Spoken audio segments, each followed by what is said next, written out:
why couldn't GPs just order pharmacogenomic tests, much like any other biochemical test? They can, and they could, but they don't.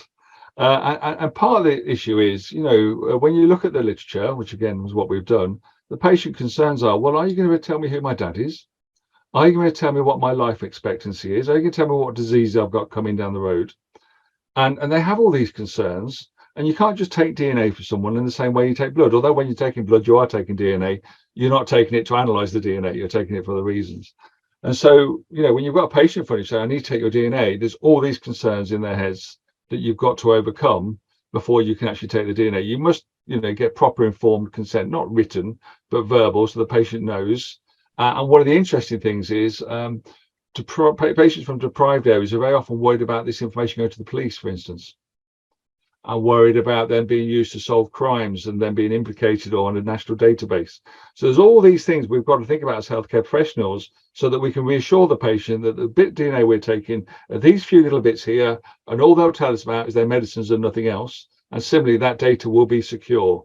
It will not be given to anybody else. We can't tell them anything about parentage. We can't tell them anything about future disease risk or anything else, and it will not be used by anybody else other than the healthcare professional. So that's just to get consent. We've got to get that right. Then when we got the test result, we need to have the time to explain it to them. So it's not just a matter, just like I have my HbA1c done every year. And basically I assume if I hear nothing, everything's okay. And that's kind of the modus operandi of GPs now. If you hear nothing, you're fine. If you hear something, then something's wrong.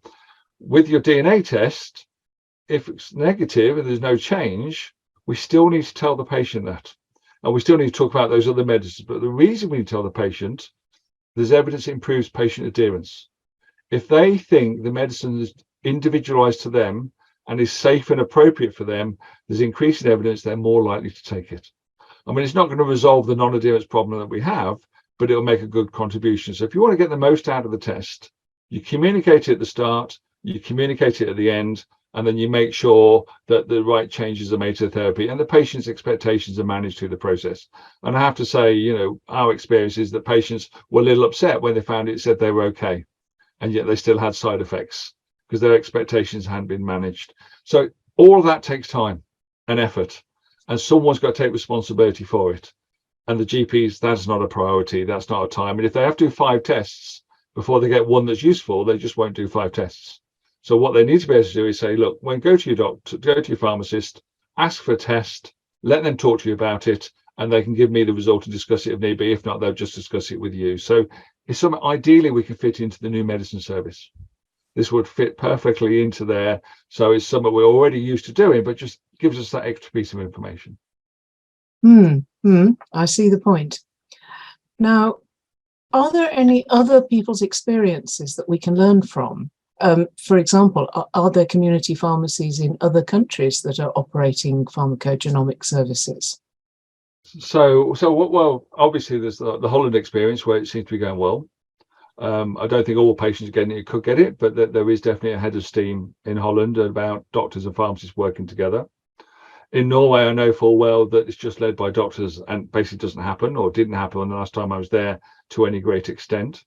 I know from the Australian experience, which was set up as a private service, that the measure of success was that the doctors actually got to the point of saying to the patients, can you go to the pharmacist, get this test first, and then I'll prescribe for you. Now, there is a difference in Australia because patients are used to paying for their care. They don't get it as free as we do in the UK. So therefore, it's more acceptable for the doctor to say that and say, actually, look, I'm going to need to give you an antidepressant. Sometimes we have to give 3 before one works. If you go and get this test from the pharmacist, then actually we can get one, or we're far more likely to get the right one for you first time at the right dose. And patients do that. So that's kind of reverse engineered and integrated in as a private service. It's not going to happen in the UK because you can't say to a patient, go and pay £50 or £60 to your pharmacist for a test, and then we'll work out what drug to give you. Patients expect that to be given for free. But it does show that when the doctors see the benefits and see the results, they engage with it more. So once they've sent a few patients, or they said to the pharmacist, every time you do an NMS for someone with hypertension or pain or whatever your service is, please do a PGX test, and that'll be charged to the surgery, and then they get the results back, then we suddenly get that relationship working, and we see the benefits, and the patient gets better quality care.